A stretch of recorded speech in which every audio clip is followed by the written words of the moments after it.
तो finally Roman Reigns के fans के लिए इस वाली वीडियो के अंदर एक बहुत भयंकर वाली न्यूज़ है, बिकॉज हमारे ट्राइबल चीफ की जो रिटर्न है वो हो चुकी है कंफर्म। कब हमारे रोमन रेंस अपीयर होंगे उसके बारे में हम लोग बात करेंगे इस वीडियो के अंदर। By the way, recently Monday night raw की जो व्यूअरशिप है उसको सुनकर तुम लोग हैरान हो जाओगे, और स्पेशली जो Cody Rhodes and the rock के सेगमेंट की रेटिंग आई है वो एकदम आसमान छूने वाली है। और भी कुछ तुम्हें अपडेट जानने के लिए मिलेंगे इस वाली वीडियो में। हम लोग शेमस, पॉल हेमन और भी अपडेट्स के बारे में बात करेंगे। So without wasting any time let's begin this video को पहले हम लोग शुरू करने वाले हैं हमारे ट्रिपल एच के साथ में। जो ट्रिपल एच है वो WWE कंपनी के अंदर अपने एकदम भयंकर वाला काम कर रहे हैं। और जो रिसेंटली रॉ थी वो रॉ आफ्टर रेसलमेनिया, पहली ट्रिपल एच की रॉ आफ्टर रेसलमेनिया थी। बाय द वे, जो व्यूअरशिप के नंबर्स है वो रिवील हो चुके हैं। तुम लोगों को बता दो इस हफ्ते जो एवरेज व्यूअरशिप आई है मंडे नाइट रॉ की वो अराउंड आई है 2.362 मिलियन व्यूवर्स, और ये WWE की हाईएस्ट व्यूअरशिप है सिंस 2020 फरवरी। और उससे पहले जो लास्ट व्यूअरशिप आई थी वो आई थी 2019 सितंबर के अंदर।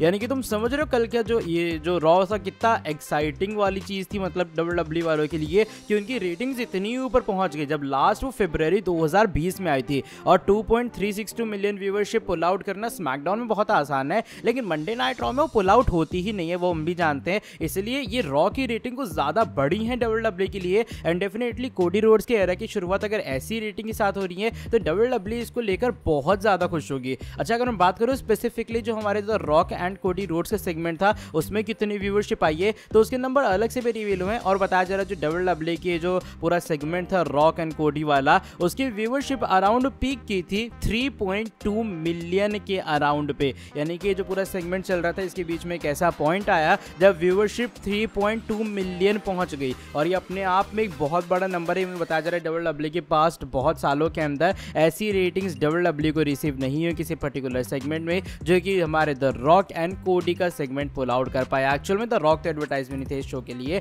वो तो आखिरी मोमेंट के ऊपर आ गए, और ऊपर से पहला घंटा मंडे नाइट रॉ का कमर्शियल फ्री था। तो यहाँ पर ये सारी चीज़ें जो एक्साइटमेंट थी, रोमन हार गए हैं या फिर जो भी था ना सडन डाउनफॉल टाइप में कि अरे भाई ये क्या हो गया, रोमन कैसे हार गए, वो चीज़ें कहीं ना कहीं WWE को बेनिफिट की हैं। इसलिए जो ओवरऑल व्यूअरशिप है को ज़्यादा भयंकर वाली है मंडे नाइट रॉ की। तो massive congratulation triple H and WWE को इस अच्छी रेटिंग के लिए। बाय द वे, जो नेक्स्ट अपडेट है वो इस बार हमारे current world heavyweight champion Damian Peace के बारे में जुड़े, जिनके अगले अपोनेंट जे ऊसो होंगे। लेकिन बाय द वे, प्रीस ने अपने WWE फ्यूचर को लेकर रिसेंट टाइम में कुछ बड़ी बातें रिवील की हैं। डेमियन पीस ने यहाँ पर ये बात रिवील की कि भाई देखो, अभी फिलहाल रिसेंटली उन्हें ऐसा लग रहा था WWE से उन्हें फायर कर दिया जाएगा, लेकिन अब वो वर्ल्ड चैंपियन बन चुके हैं। और वो एक और न्यूज़ देते हैं वो ये कि उन्होंने कंपनी के साथ में एक मल्टी ईयर डील साइन कर ली, या फिर उन्होंने कह लो अपना जो कॉन्ट्रैक्ट है कंपनी के साथ में रिन्यू कर लिया। ये बात कंफर्म की है प्रीस ने, यानी कि वो आने वाले कुछ सालों तक WWE से बिल्कुल भी कहीं नहीं जाएंगे, और एज वर्ल्ड चैंपियन शायद वो हमें कुछ टाइम तक WWE में भी दिखाई दे। चलो बढ़ते हैं आज की हमारी अगली स्टोरी की तरफ। इस बार ये जुड़ी है ISEER speed and Randy Orton के बारे में,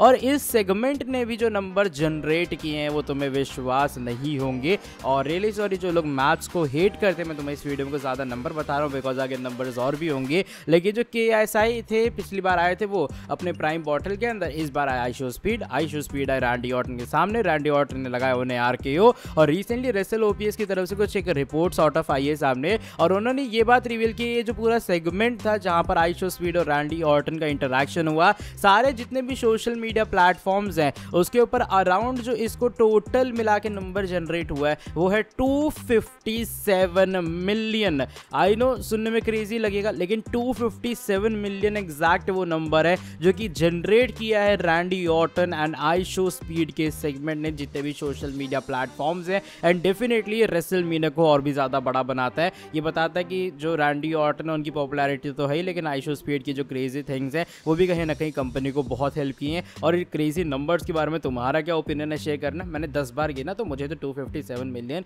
बहुत सरप्राइज लगी यार। चलो बात हम लोग पॉल हेमन के बारे में करते हैं। Paul Heyman hall of fame induction ceremony के अंदर इस साल आए थे। उनकी स्पीच सुन के, देख के, जो प्रेजेंटेशन थी, सारी चीज़ें बहुत अच्छी लगी। एंड वो बताती पॉल हेमन क्यों एक one of the greatest of all time है कंपनी के अंदर। बाय द वे, WWE ने रिसेंटली खुद ये बात कंफर्म कर दी कि जो पॉल हेमन है उनका जो हॉल ऑफ फेम वाला पूरा सेगमेंट था वो highest hall of fame segment बन चुका है WWE हिस्ट्री के अंदर। कंपनी रिसेंटली एक ट्वीट करती है जिसका स्क्रीनशॉट तुम लोग देख पा रहे होगे, और यहाँ पर WWE ने बात रिवील की कि अराउंड 27 जो मिलियन व्यूज हैं वो सारे WWE के डिजिटल प्लेटफॉर्म के ऊपर जनरेट किए हैं पॉल हेमन के हॉल ऑफ फेम की स्पीच सेरेमनी ने। और इसीलिए अब जो हॉल ऑफ फेम के पूरे जितने मोमेंट्स थे उसके अंदर सबसे ज़्यादा देखे जाना जो वाला जो मोमेंट है वो पॉल हेमन का बन चुका है। तो पॉल हेमन ने अपने नाम में अच्छा खासा सा रिकॉर्ड भी कर लिया है। वैसे अंडरटेकर इससे पहले हॉल ऑफ फेम के अंदर इंडक्ट हुए थे, उनकी भी बहुत सारी बातें थी कि भाई अंडरटेकर इंडक्ट हुए, उनकी भी व्यूवरशिप अच्छी खासी आ रही थी, लेकिन पॉल हेमन ने उस रिकॉर्ड को या फिर जितने भी रिकॉर्ड आज तक थे उनको ब्रेक किया और पॉल हेमन सबसे ज़्यादा देखे जाने वाले हॉल ऑफ फेम मोमेंट्स के अंदर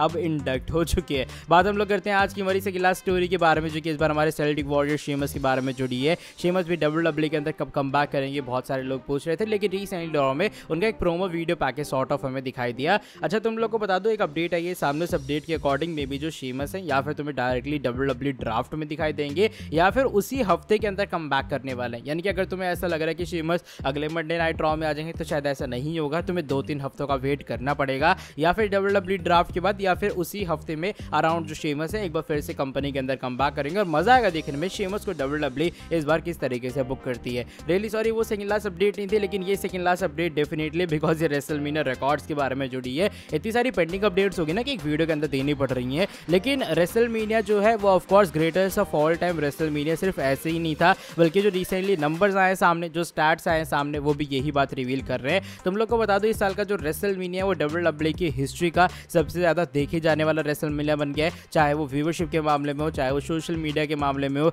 या फिर वो रेसलमेनिया मर्चेंडाइज सेल्स के मामले में हो। यानी कि मर्चेंडाइज भी सबसे ज्यादा जो WWE की है वो इसी रेसलमेनिया के वेन्यू के अंदर बुक हुई है। एंड इवन जो रॉ और स्मैकडाउन है सबसे बड़ा जो रेसलमेनिया से पहले होते हैं वो भी इसी रेसलमेनिया को मिले। इवन ट्रिपल एच भी इसको लेकर एक ट्वीट करते हुए नजर आए। कुछ और नंबर्स तुम लोग को बता देता हूँ कि जो दोनों नाइट थी रेसलमेनिया की, उसे जो पूरा स्ट्रीम किया गया, जो देखा गया है वो 1.3 बिलियन मिनट्स देखा गया है, जो कि अपने आप में एक बहुत बड़ा नंबर है। पीकॉक नेटवर्क के ऊपर जितनी भी चीजें पड़ी हैं उसके ऊपर ये सबसे ज्यादा सेकंड हाईएस्ट बिगेस्ट यूसेज पे जा चुका है इस हफ्ते में। यानी कि पीकॉक के ऊपर बहुत सारी चीजें स्ट्रीम होती हैं, लेकिन इस हफ्ते का सबसे ज्यादा सेकंड स्पॉट जो लेता है वो लेता है रेसलमेनिया 40 की। भाई सबसे ज्यादा इसे ही देखा गया है और ये भी अपने आप में एक बड़ा नंबर है। इसके अलावा अराउंड जो WWE ने नंबर जनरेट किए पर नाइट के ऊपर वो 20 मिलियन का गेट जनरेट किए, यानी कि 2 कंबाइंड नाइट्स कर दो तो 40 मिलियन के अराउंड में, और ये पिछले साल के मुकाबले 78% ज्यादा है।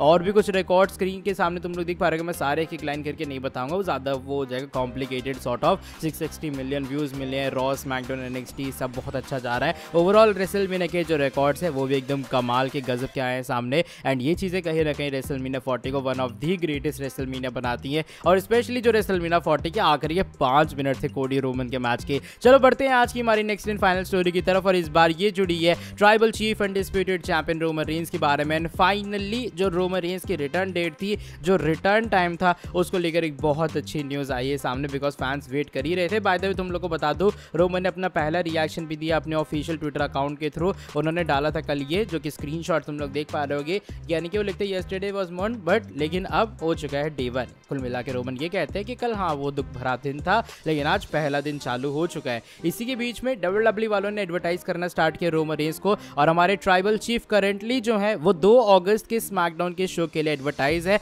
और इस समर स्लैम का गो होम एडिशन होने वाला है। यहाँ रोमन ऑफिशियल एडवर्टाइज है, इससे पहले कोई भी शो के लिए रोमन एडवर्टाइज नहीं थे, मैंने एक वीडियो में बताया भी था, लेकिन अब रोमन फाइनली शो के लिए एडवर्टाइज हुए। यानी कि लंबा ब्रेक अगर होगा भी तो समर स्लैम से पहले रोमन रेंस वापस आएंगे, और ये बहुत अच्छी न्यूज भी है फैंस के लिए। मजा आएगा जब ट्राइबल चीफ का कमबैक होने वाला, और जिस तरीके से रोमन रेंस अभी भी वर्कआउट कर रहे हैं, और उन्होंने कहा भाई डे 1 उनका कॉन्फिडेंस देख के लग गया ऐसा है कि रोमन के पास कुछ ना कुछ बड़े प्लान तो हैं। चलो by the way that is it for today video. अगर तुम लोग को ये वाली वीडियो पसंद आई है, वीडियो को नीचे तुम लोग लाइक कर देना, चैनल को सब्सक्राइब कर देना, और बेल नोटिफिकेशन को कर देना ऑन। मैं तुमसे मिलता हूँ आके नेक्स्ट वीडियो के अंदर बहुत ज़्यादा जल्दी। Till then bye bye, take care.